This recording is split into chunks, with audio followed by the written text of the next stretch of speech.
विध्वंस के बाद निर्माण के विषय में आपने काफी कुछ सुन रखा होगा। इस पर एक फ्रेज भी है, डिस्ट्रक्टिव कंस्ट्रक्शन। ये ओरमुज की नाकेबंदी दुनिया का एक बड़ा विध्वंस है, लेकिन इस विध्वंस के पीछे छिपा हुआ एक बड़ी अपॉर्चुनिटी है, एक बड़ा अवसर है। पहला अवसर तो यह है कि इतनी दिनों से, जब से 92 से हमने पहला पृथ्वी सम्मेलन किया, उससे लेकर दुनिया केवल इसी मुद्दे पर विवाद कर रही कि भाई आप ईंधन में कटौती करो, आप फॉसिल फ्यूल्स में कटौती करो, आप फॉसिल फ्यूल्स में कटौती करो। आपस में एक तरह से समझे तो खींचातानी चल रही है।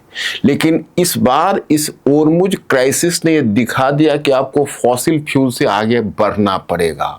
मतलब अब कोयले पर तो आप लौट नहीं सकते, तो आपको रिन्यूएबल सोर्स ऑफ एनर्जी की तरफ जाना होगा। जिस तरह से फुकुशिमा न्यूक्लियर ट्रेजेडी ने दुनिया में कुछ समय के लिए न्यूक्लियर एनर्जी है उससे दुनिया का ध्यान डाइवर्ट कर दिया था, अलग कर दिया था, वही करने जा रही है ओरमुज की या आयन नाकेबंदी।